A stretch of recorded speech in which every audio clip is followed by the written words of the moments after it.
Chapter 19.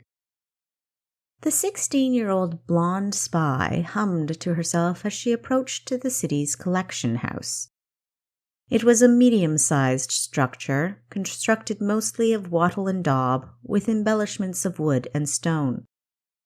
Several windows with decorative shutters lent the building an open air, though, upon close inspection, the thick closed curtains on the inside detracted from this, as did the gated door. Despite the quaint appearance, the building exuded a general impression of snobbery, avarice, and intolerance. Perhaps its reputation was tainted by the attitudes of the tax clerks and collectors who worked there. A shiver of discomfort running down her spine, Kessa entered and pulled the door closed behind her. She beheld 6 pairs of eyes settling on her like she was an ugly duckling. Sliding his garish reading glasses down his nose, one of the tax clerks drawled, "How may I help you?" His manner denoted that he'd rather do anything but, and Kessa noticed that his counterparts immediately busied themselves so they didn't have to get involved. Kessa cleared her throat and took a step closer. "I need some information, please, Mr. She waited for him to fill in his name. "Spint." The name brought to mind a splinter which suited this slight, severe man, who was more than likely going to be a thorn in her side.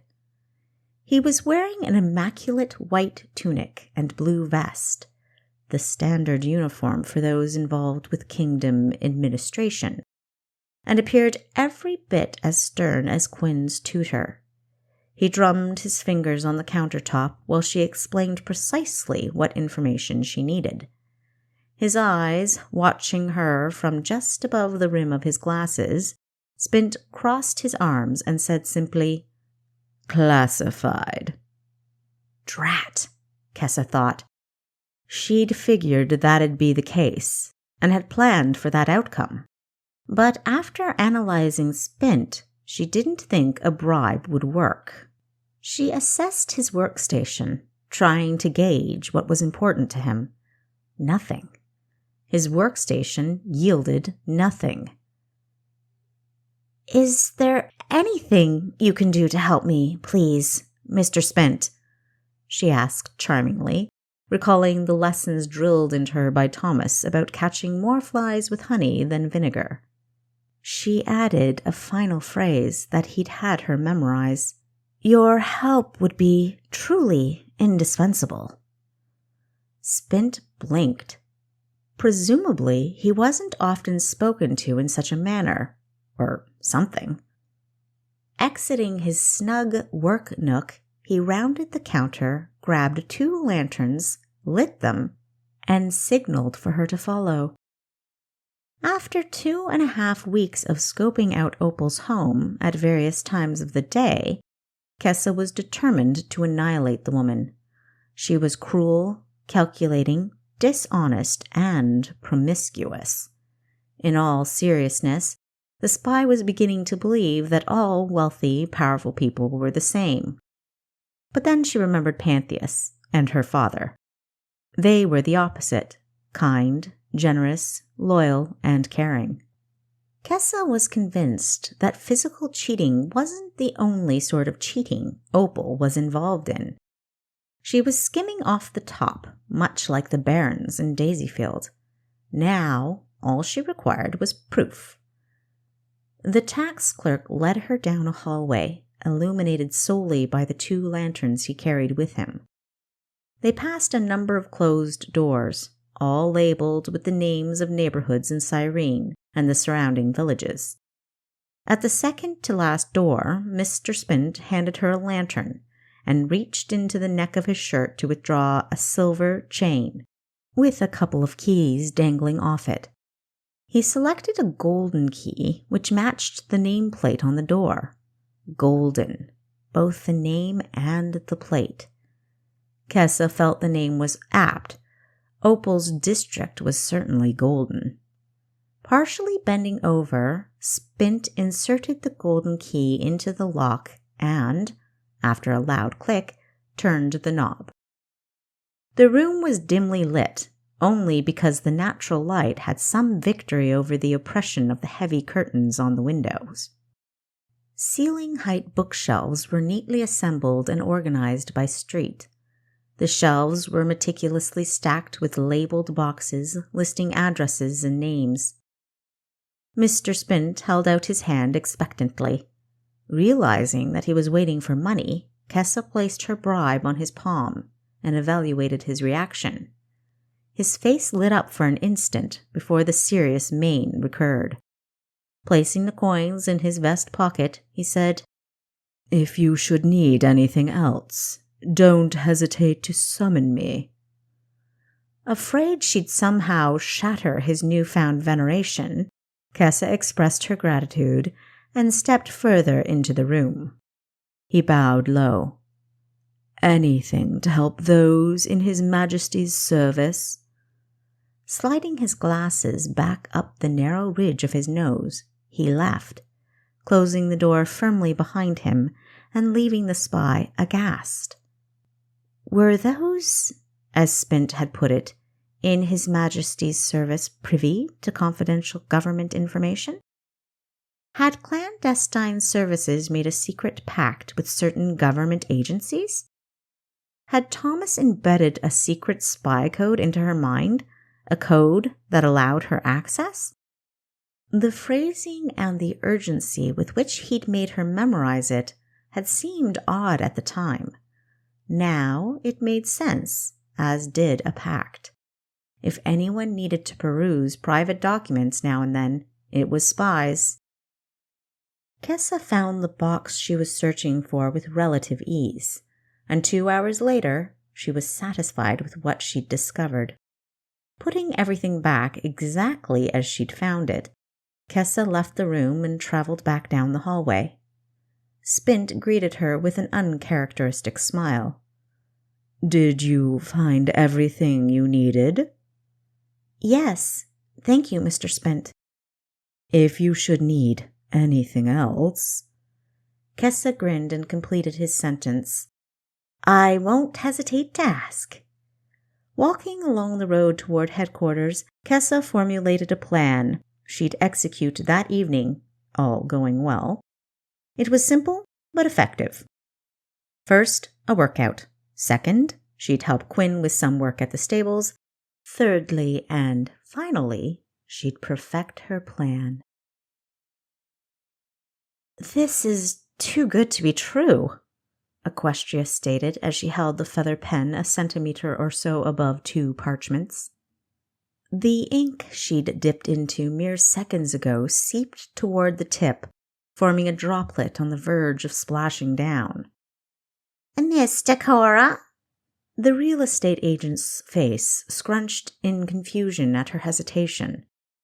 Belle Joyce was a short, plump woman with a mass of short, curly, strawberry blonde hair, green eyes, and freckles. Aware she wasn't high up in the looks department, she made up for it in charm and personality, enjoying a good deal more success than many of her more attractive counterparts. The fact that she truly loved her job, relishing the ability to pair a house with someone who'd make it a home, didn't hurt either. "Just 2 months ago, my sister and I rode our horses down this street. We stopped in front of this very house, and I declared that I could imagine living here, that this was a house I would buy. I just never believed it would ever be possible." Belle chuckled politely, eyeing the paper, pen, and ink anxiously. She needed this deal to go through. The kickback she'd earned was enormous. An influential, if anonymous, patron had informed her that if Aquestria Decora were the buyer, she'd be paid 500 gold as a bonus. She'd never seen that kind of tip. Subtly sliding the parchments closer to her client, she declared, "I'm so happy things worked out. It is a breathtaking property." "It just feels so surreal.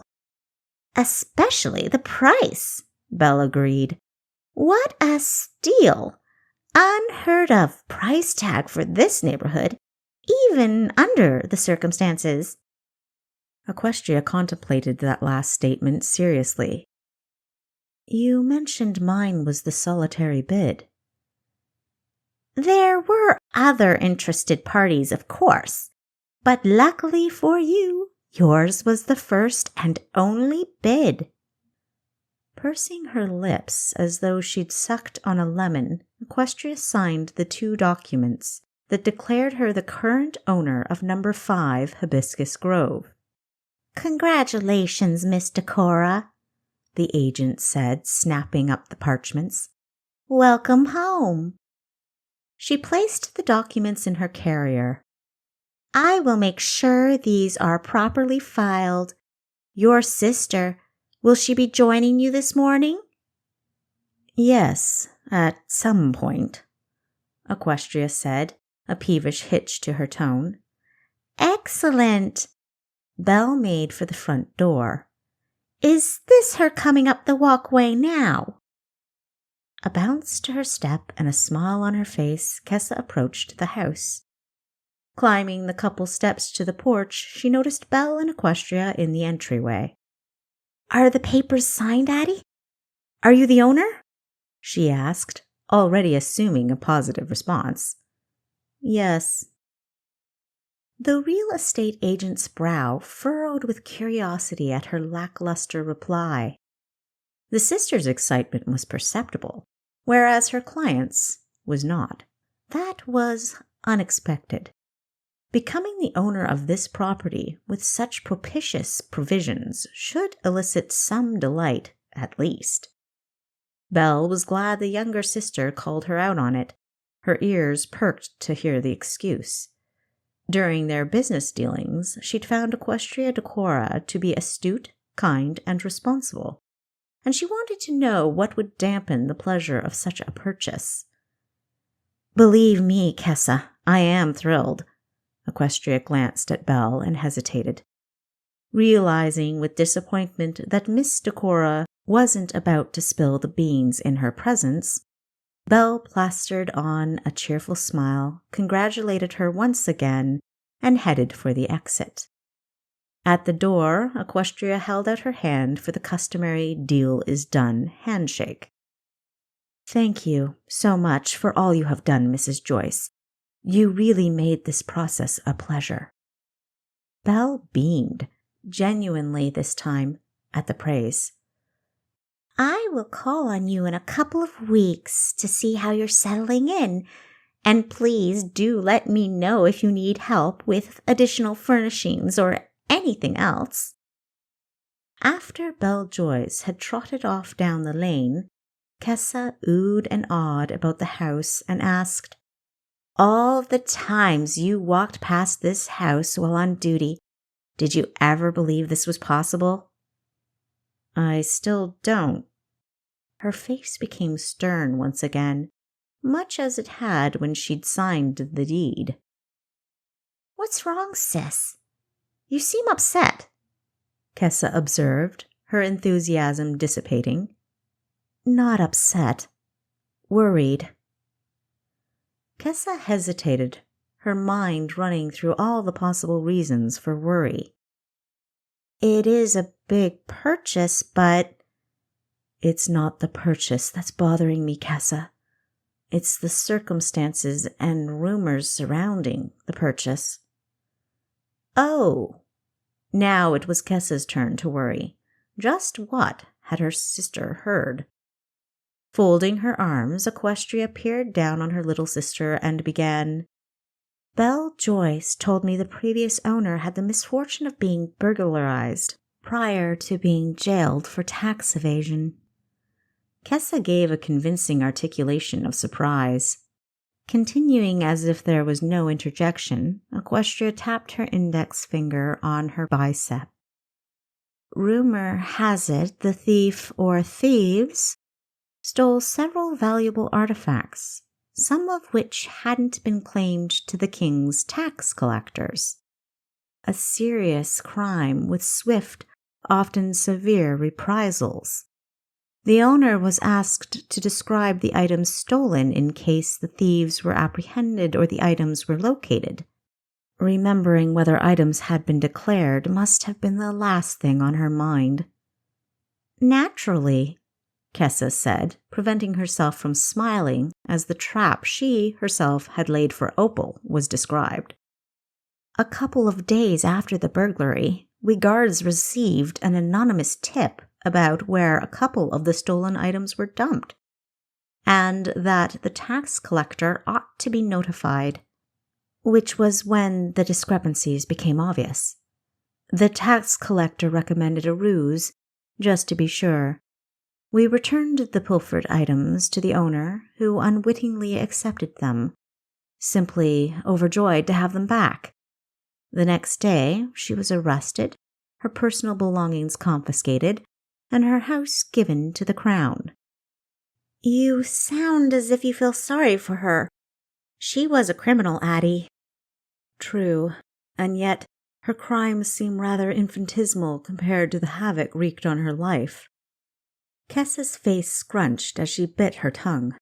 If only Equestria knew the level of Opal's depravity, she wouldn't be lamenting the woman's just deserts. All Kessa could admit, though, was, "It is often the way under Cassius's rule." "I suppose you're right." "Sympathy aside, I still don't understand why you're worried." "Did you know I was the only bidder? A beautiful property like this, valued at much higher than asking price, and I was the only bidder." Equestria's tone underlined how unbelievable she found this piece of information. Kessa shrugged, suspicious of the direction of these questions. "Apparently not many people want to live in a house once occupied by a dishonest moneylender." Naturally, she omitted the detail that nasty, horrid rumors of what had transpired in the house just happened to slip into the ears of all other interested parties. She'd also secretly bribed Belle Joyce, so she'd be highly motivated to sell to Equestria. She was not, however, responsible for the remarkably low price. Either the king had a sudden burst of benevolence, or, and more likely, Thomas had pulled a few strings. "Apparently—" "Sounds like you got lucky, sis. There's nothing to worry about." "If that were the end of it, no. But I've been hearing stories. Serious stories." She paused, her demeanor suddenly unyielding. Kessa caught the glimpse of pain from behind her eyes as she declared, "About you, Kessa." "At first, I brushed them off as ridiculous. Most of the sources were shady, and I didn't believe you'd ever actually break the law. But the rumors, combined with this house being burglarized not long after we both expressed an interest in it, and it just falling conveniently into my lap, it's just too much of a coincidence." "What are you saying, Addie?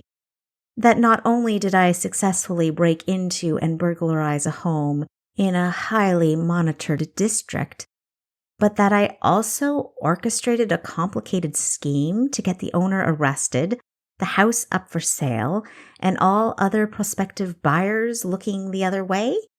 The only thing I missed was the big red bow." Kessa's sensationalizing and incredulity was so convincing that even Equestria smiled at how improbable it sounded, put like that. Of course, that was pretty much what had happened. Sometimes the truth was stranger than fiction. "Are you going to concoct more suspicions, or are you ready to give me a tour of our new home?" Kessa inquired, as though she hadn't already seen the interior several times. Unfolding her arms and appearing as if some weight had been lifted off her shoulders, Equestria nodded. Like the outside, the inside of the 2-story house did not disappoint. The main level included a large kitchen, pantry, dining room, parlor, office, and entryway. Naturally, the tour started right where they were, the entryway. It was beautifully constructed and decorated with a stone floor, stone walls partially paneled with wood, scenic tapestries, a multi-leveled table, and an ornate candelabra. A staircase with a uniquely carved banister was set back from the door and added a refined quality of charm to the room. Off the bottom rear of the staircase was a narrow hallway that led to the back of the building, where the servants' quarters were. 3 other doors led off to the parlor, dining room, and kitchen. Despite just obtaining ownership, the house was partially furnished. Aquestria explained that was an option that came with the sale. "It's tasteful and suits the house, so I decided to keep it." "And it saves us from having to buy any," Kessa noted, omitting that they probably couldn't have afforded that quality of furniture. Situated at the southwest corner of the house was the parlor. 4 long double windows allowed natural light to flood the room when their thick cream-colored curtains weren't drawn. Snuggled in between the 2 western windows was a decorative mantel with a sizable fireplace. 2 end tables and a 3-seater bench, its seats padded, sat 2 meters from the hearth. The entire northern wall was filled with bookshelves containing hundreds of books, covering a variety of topics. The parlor appeared rarely used. Indeed, Kessa knew from her observations that Opal didn't read much and rarely entertained guests, except those of the more amatory persuasion. North of the parlor was the office, which also contained 4 windows, 2 on the northern wall. A standard desk, chairs, candelabras, and a wall of shelves for filing books, paperwork, or knickknacks. To the southeast of the entryway was the dining room, a long, narrow area with 6 windows on the outer walls. Both the parlor and the office could have fit within its length, though those rooms were wider. A fireplace double the size of the one in the parlor was located between 2 of the 4 windows on the eastern wall. On the opposite wall was an extensive tapestry detailing the Battle of the 3 Kings, Althalo Sakara, Jace Renanin, and Raken Copperrund. A near-black ironwood table, its legs curved decoratively with ornamental spheres, jointed near the top, was equipped with high-backed chairs, elaborately carved and cushioned. It could easily accommodate 12 diners and took up much of the space. A massive crystal chandelier hung down from the center of the ceiling. Its numerous candles, once lit, would throw enough light to dine comfortably. Regardless of her love of dining, Kessa couldn't see herself spending much time in the dining room. It could have been because of the cooler atmosphere or, more likely, because Opal had a bizarre fascination with combining food and sensuality. Kessa couldn't unsee snippets of what that woman and her lovers had got up to on that expansive table. She made a mental note to ensure the table was well cleaned before anyone used it. North of the dining room was Kessa's favorite room, the kitchen. It was a large room, by all standards, with an L-shaped counter, cupboards, overhead shelves, a pump sink, cast-iron stove, and a square walnut table with chairs for 4. A wide window on the back wall above the sink provided an impressive view of the stables, meadow, pond, and forest. The eastern window illustrated an impressive vegetable garden. The pantry, comparably sized to the office, was west of the kitchen. A trap door at the rear of the room opened to a stepladder that went down into a huge cold cellar. It was a well-thought-out and constructed combination. Like the parlor and the dining room, the kitchen had 2 doorways. One led into the dining room and the other joined the entryway. The easy flow of the main floor was appealing to both sisters, who appreciated sensibility and simplicity.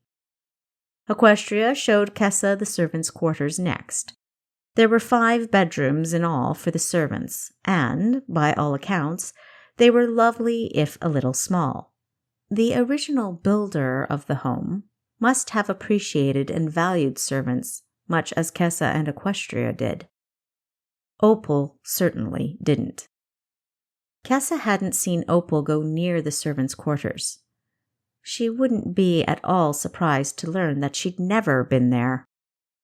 Hearing them coming, the servants had ceased their current activities and lined up in the hallway to greet the new homeowners, their hands behind their backs and their heads bowed. "Good morning," Aquestria hailed them amiably. "I hope you all slept well." Unaccustomed to being spoken to in such a pleasant manner, or being asked about how they'd slept, the servants glanced at their new mistress, and then at each other dubiously before nodding timidly. "You've already hired 3 servants, Addie?" Kessa masked her knowledge well. These were Opal's servants, which her sister had benevolently decided to keep on. Skipping that detail, Aquestria introduced them. "Kessa, I'd like you to meet Peach. She is our housekeeper." Kessa held out her hand and told Peach it was nice to meet her. Still timid, Peach shook her hand. The girl was about Kessa's height, but much thinner.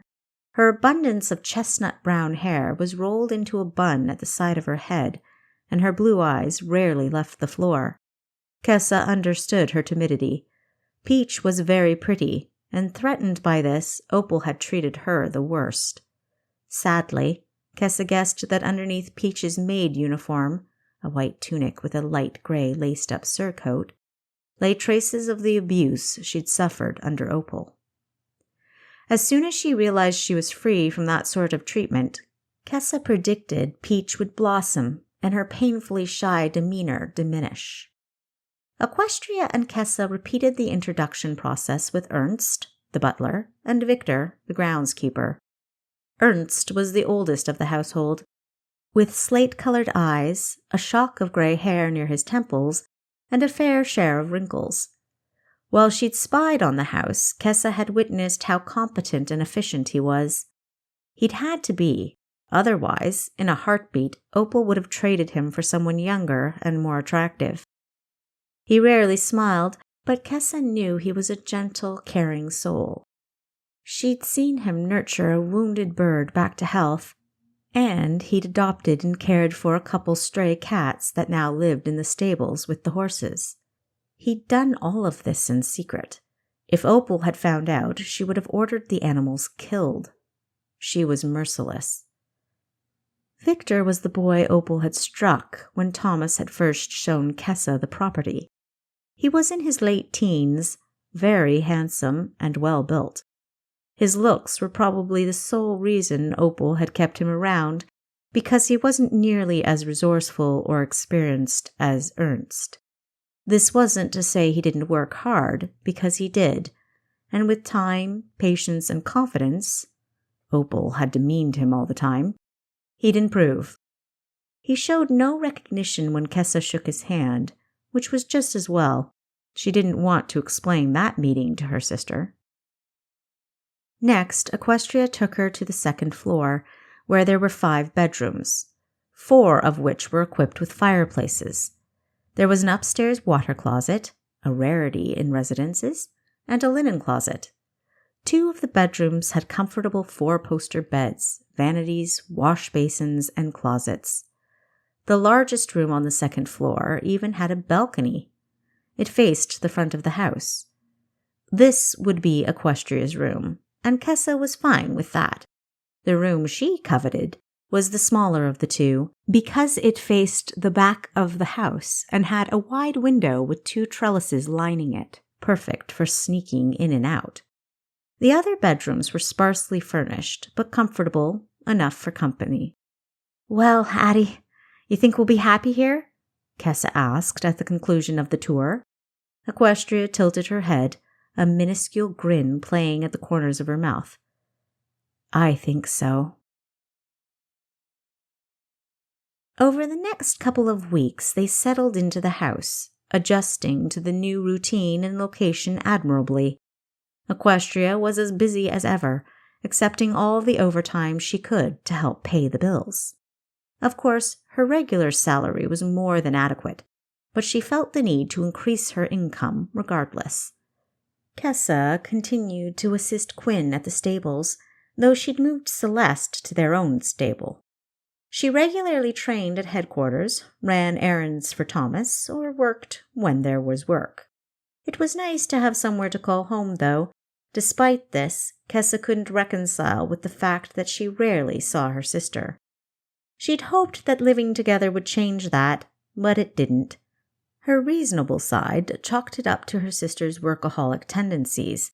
That was nothing new. Even in Aquina, her sister was almost always working. But she had seen her more often. On the crueler side, Kessa couldn't escape the feeling that her sister avoided her on purpose. Whether this was because of the rumors that she was living dishonorably, or because she just didn't like her, Kessa couldn't decide. She did, however, believe that Equestria would have been around a lot more if she was worried about her younger sister. This was how it had been before, in Aquina. Perhaps Equestria felt she was a lost cause, and thus distanced herself. Perhaps her reputation and her career were more important now. Regardless, Kessa felt the old resentment rekindling as the days progressed. It was late, a little past midnight.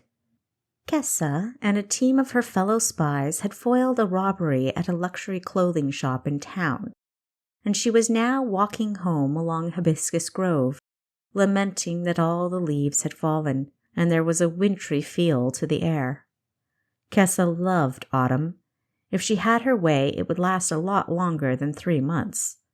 Finally, reaching her front stoop, Kessa yawned and stretched. She couldn't wait to crawl into her warm covers and sleep the rest of the night away.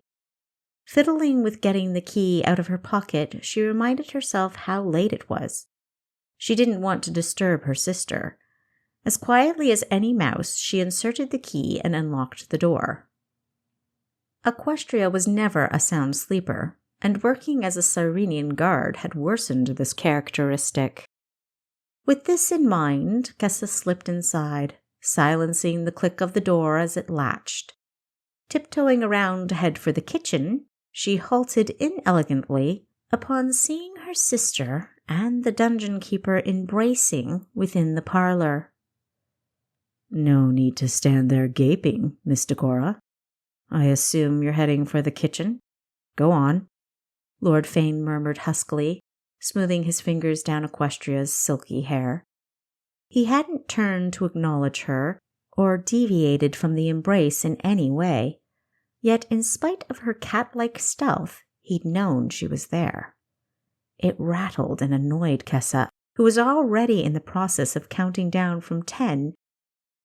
"I'm sorry. I didn't realize you were still collecting payment for all of those private lessons," Kessa imagined herself saying. It was tempting. So tempting. But it would hurt her sister immeasurably if she were to say such a thing. Plus, deep down, Kessa knew there wasn't an iota of truth to it. She continued to bite her tongue on several rude comments, which smoldered in her mind like red-hot embers burning to spark a fire. Eventually, accepting Kessa's presence, Equestria sluggishly pulled out of Malleus's grasp, as though removing a warm, cozy blanket in the middle of a snowstorm. "Kess, I'm glad you're home." Reluctance fringed her statement, though it sounded sincere. Equestria was happy to see her, just not at that precise moment. "It's so late!" she exclaimed, reality dawning. "Where in Akura have you been?" she demanded, her mother bear instincts rearing. Kessa stuttered. Not expecting her sister to be awake, she hadn't bothered to fabricate a plausible story for her whereabouts. And witnessing the truth about her sister's relationship with the dungeon keeper had further thrown her off her game. "I was, visiting with friends," she managed precariously. Malleus cocked an eyebrow. "And you chose to travel home this late? Alone?"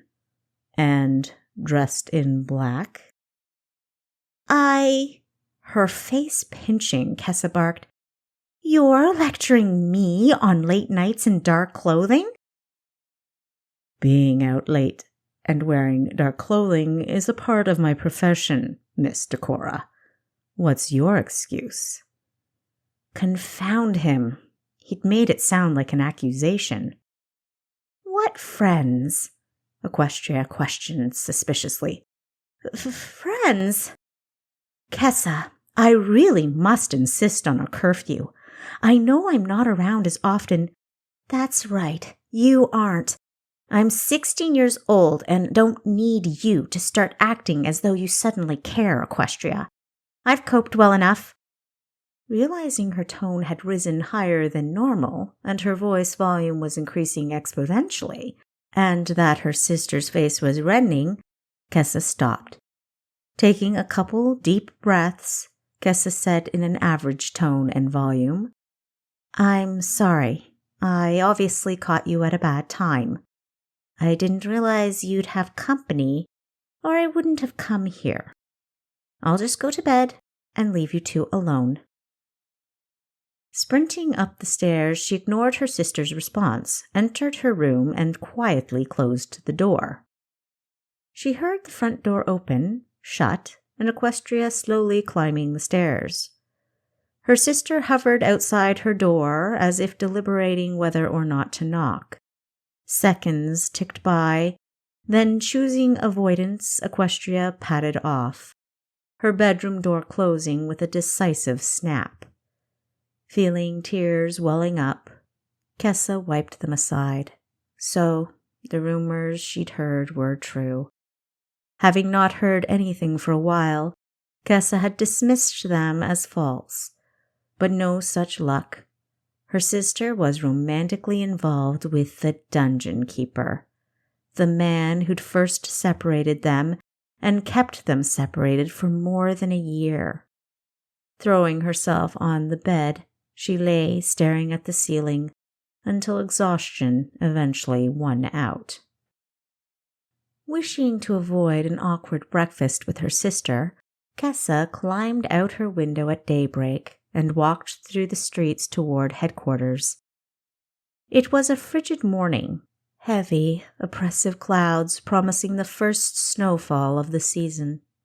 Nonetheless, it was a perfect day for practicing her skills, a task which would occupy her mind. Just as she'd completed her second round of the obstacle course, Thomas entered and observed her as she commenced the third. The obstacle course inside headquarters was a demanding combination of a climbing wall, a rope ladder, rings, a pegboard, beams, crate and stump jumps, parallel bars, and a supplemental exercise that changed week to week. Sometimes it was a form of weights, lifting, pushing, or pulling. Other times it was skipping, wrestling, or sparring. It varied. Each round took about 10 minutes to complete, depending on the skill of the participant. "Watch the beam, kid. You're wobbly." Smirking from the narrow wooden beam roughly 2 meters above his head, Kessa flipped off in a double tuck and landed directly in front of her teacher. "What, you couldn't do a triple?" Snorting, Kessa grabbed her towel and wiped the sweat from her brow. It could be the coldest day of winter, and the obstacle course would still make her sweat.